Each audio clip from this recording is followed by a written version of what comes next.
Welcome to iStocks. I inspire, challenge and empower. Our ice topic is growing rich. The reason why I chose to talk about this topic is I've discovered kila mtu anataka kuomoka. But we are doing it wrong. Because growing rich is a process. Growing rich takes time. Growing rich requires us to invest a lot of time. That is about 7, 10 years or even 20 years. For instance, I look at the life of Aliko Dangote, the richest man in Africa. He really inspires me. Aliko Dangote was born in 1957 in Kano, in Nigeria. His grandfather was among the richest in Kano. Aliko Dangote is an university graduate.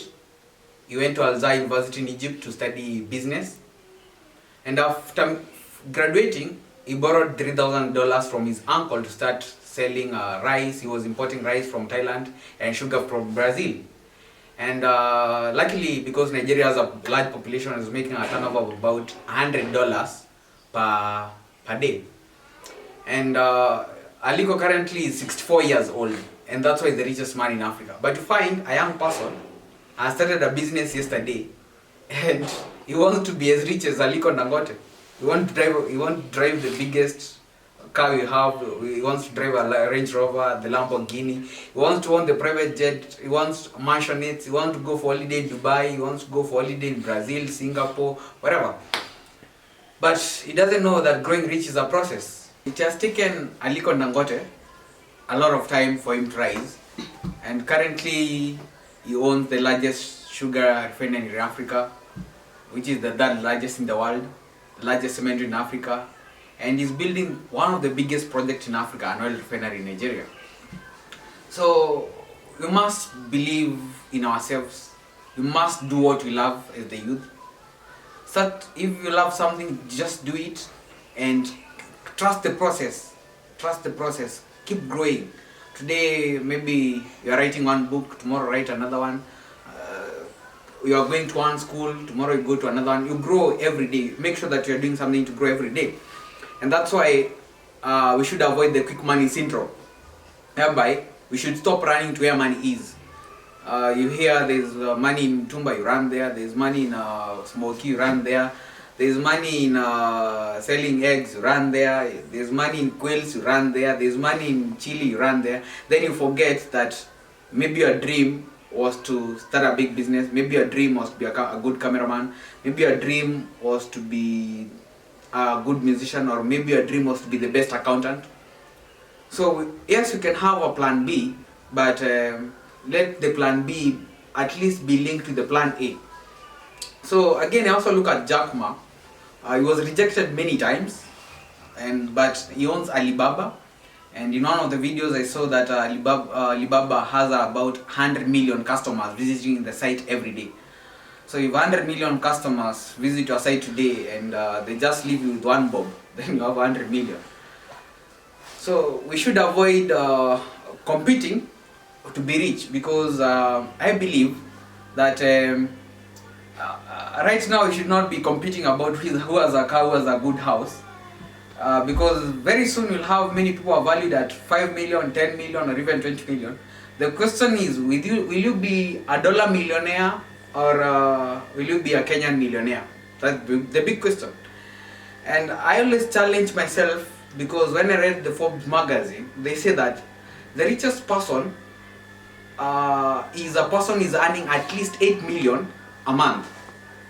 And a poor person is anyone who is earning less than 2.5 million every year. Some of us, our families combined, we are earning less than 2.5 million. But we are comfortable. Tunasema borrow high. Whatever happens may happen. But I feel if you really want to be somewhere, then just because the reason why they say anyone earning less than 2.5 is because a flight to New York is 100,000, so it means that if you're earning less than 2.5, you cannot afford a flight to New York and coming back. You can't afford the lifestyle in the US. We are not in the US, but our children deserve the best. We also deserve the best. We are not living here forever. You only live once. And living once doesn't mean that clubbing or doing what.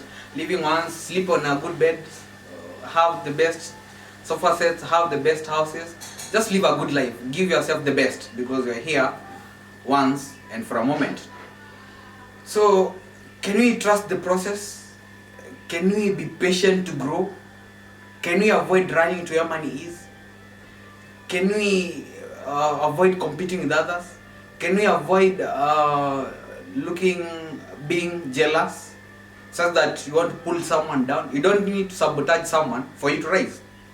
But if I support your dream, then you support mine. We are growing together because kesho kuwa na shida, I'll help you. But this idea of wanting to be rich alone, my friend, you should forget about it, because right now we have so many opportunities. So you should know you're not the only one who will be rich. So maybe if you feel that you don't want me to buy a car because you already have one, then maybe you should buy an aeroplane, because for me to reach you will take time. But if we are just boasting about the things that you can own, then that is the wrong competition. In the corporate industry, I look at Bob. Bob took several years by the time he joined Safaricom. But a recent example is we look at Joshua Igara, one of the youngest CEO, the CEO of KCB Bank Group. And you might think Joshua Igara started working yesterday, and you may admire his wealth, his suits, you may admire his eloquence, you may admire him, but it has taken him years to rise. Actually, Joshua Igara, he has worked for PwC for 4 years, from 1997 to 2001. Then after working for PwC, he joined Bidco. He worked for 2 years. Then he worked with Bamburi 7 for 7 years. Then he worked with. Then he joined in 2011. He joined KCB, where he worked for 1 year. Then he became the group CEO in 2013, and he has worked there for the last 8 years. So if you look at his life, he has taken up over about 20 years to rise to where he is. But some of us, we are just 1 year old after graduating, and we want to be where these guys are. So as the youth, we must realize that growing takes time, 10 to 20 years. If you analyze all those years Joshua has taken to rise, it's about 10 to 20 years, and that's quite a lot of time. And if you analyze any rich man in your home or your village, you'll realize that they have taken 10 to 20 years if their wealth is genuine. So let us trust the process. Thank you.